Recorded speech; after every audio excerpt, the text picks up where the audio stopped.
Assalamualaikum Ustadz, saya mau bertanya soal modal nikah. Apakah harus sudah berpenghasilan atau bagaimana? Soalnya ada teman saya mau menikah muda namun dilarang orang tuanya.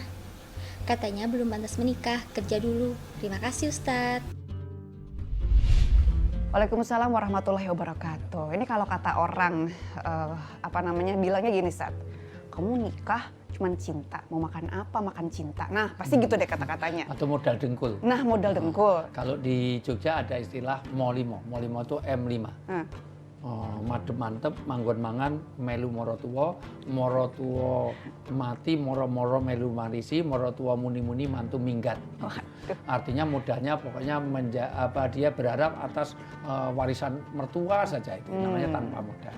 Prinsipnya bahwa pernikahan itu mudah, iya. Pernikahan murah, iya. Itu iya prinsipnya. Dan jangan takut terhadap rezeki. Itu penting, jangan sampai menunda nikah untuk menjadi kaya. Yang penting dia tetap berusaha. Karena rezeki itu dari Allah. Karena Allah berjanji, orang kalau nikah nanti diberkahkan rezeki. Maka kalau ada orang mau nikah, misalnya kok takut dengan rezeki, sebetulnya itu tidak benar secara Islam. Kalau dia memang sudah layak, makanya dibaca dong ayatnya surat An-Nur ayat 32, ada kelayaan dulu. Layak itu dalam semua hal. Coba dibaca An-Nur. Terjemahan An-Nur 32, dan nikahkanlah orang-orang yang masih membujang di antara kamu. Ya, jadi orang bujang itu segera nikah. Sejelek-jelek mayat adalah mayat pembujang. Bahkan malaikat tidak mau memandikan laki-laki atau wanita yang membujang. Bukan pembujang, bukan bujangan loh ya. Kalau bujangan beda dengan pembujang. Kalau bujangan itu memang dia sudah mengusahakan tapi belum dapat, nggak apa-apa. Tapi anti menikah ini, anti menikah. Jadi, sekali lagi, nikah itu tidak boleh kita benci. Nikah itu menyenangkan, itu sunnah. Tapi jangan senang menikah. Senang menikah jadi hobi, buka cabang di mana-mana tadi. Jangan takut nikah. Nikah itu sesuatu yang diperlukan di dalam sunnah Nabi. Tapi juga jangan semena-mena asal ketemu orang, asal senang langsung nikahi, jangan. Karena dilanjutkan, yang masih membujang suruh nikah. Ya. Dan juga orang-orang yang layak menikah. Yang layak. Layak di situ itu ada audit sosial. Tentu layak itu berkaitan dengan usia, jangan playgroup sudah dijodohkan, enggak. Makanya untuk kemaslahatan di Indonesia itu ada undang-undang untuk pernikahan, jangan terlalu dini. Gitu. Walaupun juga jangan menunda-nunda.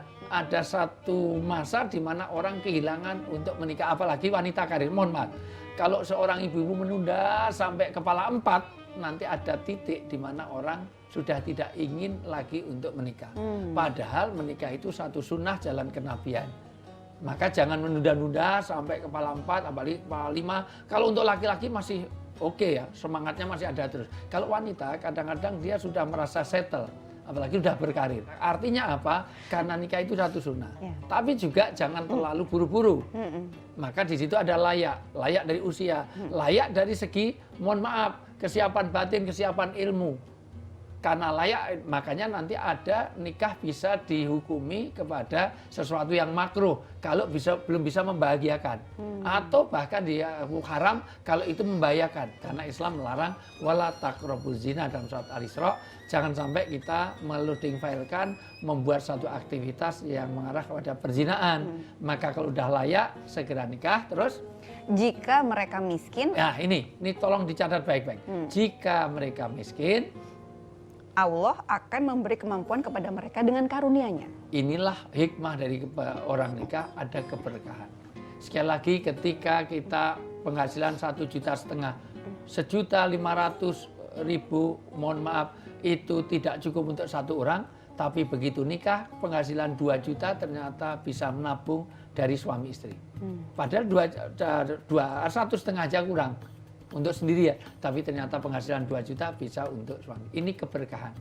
Saya merasakan dulu ketika saya belum nikah, mohon maaf, mobil saya ada, mobil dosen muda biasalah, jelek sekali. Sekarang setelah nikah, alhamdulillah mobil saya 4 rodanya. Rodanya aja ya? Iya. Enggak, masih ada juga. Iya. Dulu rodanya berapa, Sat? Dulu juga 4, tapi jelek, sekarang bagus. Ya, nah, alhamdulillah. Ada yang salah dari saya? Enggak ada ya. Kenapa diprotes? Teman-teman Campersers sehat semua ini. Alhamdulillah. Dan Di situ ada keberkahan, betul-betul orang usaha nabung, ada kepedulian, ada itu. Disinilah keberkahan orang yang menikah. Maka iyakunu fuqara yughnihumullah. Kalau kamu miskin, Allah akan mengkayakan kamu dalam pengertian ada keberkahan rezeki. Jangan takut. Yang penting, tolong para ibu-ibu, para orang tua, jangan melarang anaknya untuk nikah hanya karena belum punya pendapatan tetap. Yang penting adalah tetap berpendapatan. Artinya dia mau cari rezeki, Allah akan jamin rezeki itu. Insya Allah ada saja. Rezeki dari mana-mana ada. Ini jadi catatan. Jadi bagi teman tadi dari kasus tadi, tolong menikah itu ya jangan ditunda-tunda, tapi juga jangan buru-buru.